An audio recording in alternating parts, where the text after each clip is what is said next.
বোঝো কি গাছের ভাষা, শোনো কি হাওয়ার গান, তোমার ভেতরে পাখি, তুমি তার নিশান। বোঝো কি গাছের ভাষা। অসাধারণ, অসাধারণ।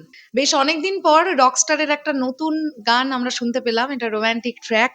গানটার নাম উড়ে যাব আকাশ পেলে। আমার মনে হয় এই গানটা শুধুমাত্র একটা রোমান্টিক গান হিসেবেই নয়, এই গানটার প্রেজেন্টেশন হিসেবেও এই গানটা দর্শকের মন জয় করতে পারবে। তো আমার প্রিয় সাকিবিয়ান ভাইরা বোনেরা, প্রথমেই জানাচ্ছি সকলকে শুভ সন্ধ্যা।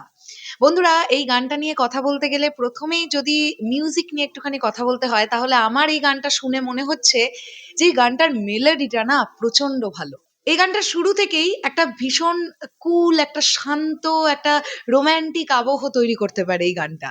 মিউজিক অ্যারেঞ্জমেন্টের মধ্যে অতিরিক্ত জোরপূর্বক কিছু ঢুকিয়ে দেওয়ার চেষ্টা করেনি মিউজিক ডিরেক্টর জাহিদ নীরব, এবং যে কারণের জন্য ভোকাল এবং অ্যারেঞ্জমেন্ট একে অপরকে ভীষণ সুন্দরভাবে কমপ্লিমেন্ট করছে। আর এটাও একটা কারণ গানটা শুরু থেকে শেষ পর্যন্ত আমাদের শুনতে ভালো লাগে, আর ভীষণ সুন্দর একটা ফিল গুড ব্যাপার আমাদের মধ্যে তৈরি হয়।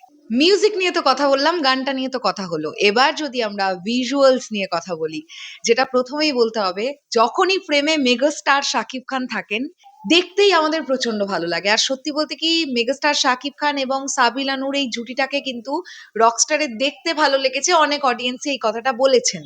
আর অবশ্যই এটা বলতে হবে, গানটার সিনেম্যাটোগ্রাফি কিন্তু চোখে লাগার মতন বা চোখে পড়ার মতন ছিল, ভালো লেগেছে।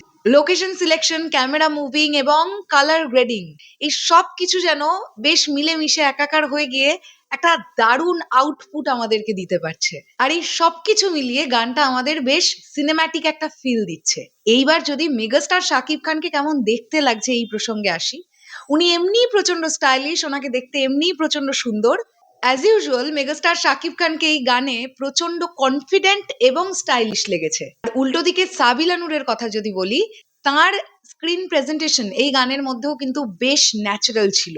আর এই দুজনের কেমিস্ট্রি, মানে মেগাস্টার শাকিব খান এবং সাবিলা নূরের কেমিস্ট্রি খুব একটা লাউড নয়, ভীষণ সুন্দর একটা কেমিস্ট্রি দেখানো হয়েছে এই গানের মধ্যে, যেটা কিন্তু বেশ বিলিভেবল এবং সফট লেগেছে। আর যে বিষয়টা এই রোমান্টিক গানটার সঙ্গে ভিজুয়ালি বেশ সুন্দরভাবে মানিয়ে গেছে।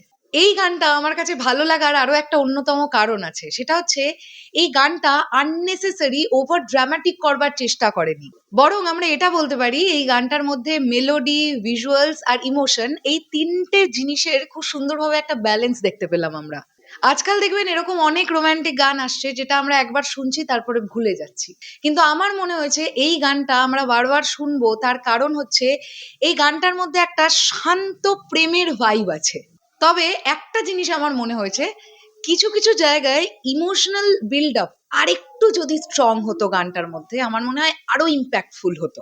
এবার অবশ্যই আমাদেরকে জেনে নিতে হবে এই গানটা গেয়েছেন কে। গেয়েছেন আহমেদ হাসান সানি। এই গানটার মিউজিক ডিরেক্টর হিসেবে ছিলেন জাহিদ নীরব, আমরা প্রত্যেকেই জানি। তো সব মিলিয়ে এই গানটাকে আমি 10-এর মধ্যে 8.5 রেটিং দেব। যদি আপনি একটা সফট, একটা স্মুথ রোমান্টিক ট্র্যাক শুনতে চান, তাহলে অবশ্যই এই গানটা কিন্তু আপনার জন্য। এইবার আমার প্রিয় সাকিবিয়ান ভাইদের বোনেদের পালা। আমি জানি ম্যাক্সিমাম জনই শুনে ফেলেছো এই গানটা, কারণ এই গানটার মধ্যে আমরা মেগাস্টার শাকিব খানকে দেখতে পাচ্ছি। তো এই গানটাকে তোমরা 10-এর মধ্যে কত দেবে সেটা অবশ্যই কমেন্ট সেকশনে লিখে জানাও। আর ভিডিওটা ভালো লাগলে তোমরা জানো কি করতে হবে, লাইক, কমেন্ট আর শেয়ার। চলো, দেখা হচ্ছে আবার খুব শিগগিরই নতুন কোনো ভিডিও নিয়ে। মেগাস্টারের নতুন সিনেমার বা পুরনো তার কেরিয়ার কেন্দ্রিক কোনো বিষয় নিয়ে আমরা অবশ্যই আলোচনা করতে খুব তাড়াতাড়ি চলে আসছি। তাহলে এখনের জন্য টাটা।